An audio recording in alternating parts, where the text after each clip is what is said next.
I'm Keith Sharkey, Professor of Physiology and Pharmacology at the Cummings School of Medicine. I'm the Deputy Director of the Hotchkiss Brain Institute and also the Crohn's and Colitis Foundation of Canada Chair in Inflammatory Bowel Disease Research. About 25% of adult Canadians are obese, and 1 in 10 children, which is something over 6 million Canadians. Oligofructose is a naturally occurring substance that serves as what we call a prebiotic fiber.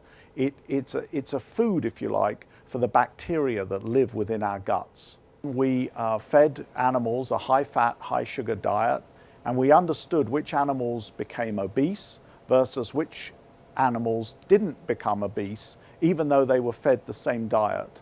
So we had 2 populations of animals from the same broad group. We call those dietary-induced obese animals and diet-resistant animals because some of them, no matter what they ate, still remained relatively lean. We then took those 2 groups of animals and we fed them with the oligofructose supplement in their diet, and at the end of a particular period of time, we then used those animals for our research studies, understanding the microbiota in the gut hormones, and a number of other factors that we studied. I'm Nina Clooney, a postdoctoral fellow working in the Department of Physiology and Pharmacology at the University of Calgary, and I am an AIHS funded fellow.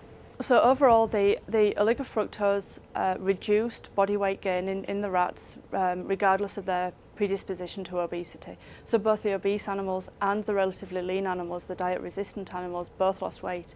And the striking finding was that they both lost the same percentage of weight. So it was a completely parallel shift downwards in body weight gain. So 35% of body weight loss in both the phenotypes of animals. Hi, I'm Raylene Reimer. I'm a professor in the Faculty of Kinesiology and as well in the Department of Biochemistry and Molecular Biology at the Cummings School of Medicine.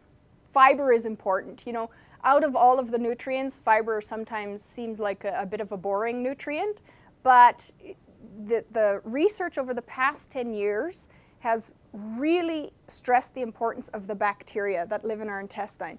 And one of the best foods that we can give to those bacteria to feed them and make them grow and to just produce healthy outcomes for us as humans is fibers. We as Canadians, we do not eat enough fiber. We're well below half of what we really should be taking in every day. So, you know, that would be a first message, is that we just need to eat more fiber.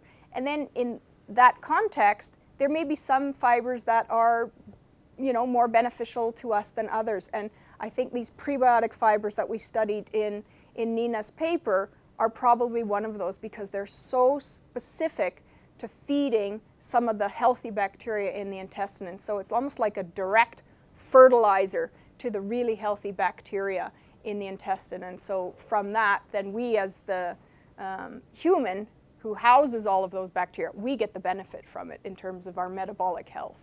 Trainees are absolutely important and irreplaceable. So the work that they do, not only are they the hands and the feet of the work that's being done, but very often with trainees, particularly more senior ones, such as postdoctoral fellows like Nina, they come up with new questions and new avenues of inquiry that, you know, maybe I'm not thinking about. And so they bring a whole new dimension to the study and often broaden it or give more depth to the study that, you know, I hadn't originally thought of when we designed the study. So for all the work they do, it's completely invaluable, and most of the things in my work are just greatly enhanced because of the trainees and the skills and the insight that they bring to it.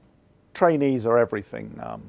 In this case, the first author of the paper is my colleague, Dr. Nina Clooney, a postdoctoral fellow in our lab, and co-supervised by Raylene and myself. And Nina designed the study, conducted most of the study, and conducted a lot of the analyses, absolutely essential to the study. Our labs couldn't function without the trainees, and they play a critical role in every aspect of the work.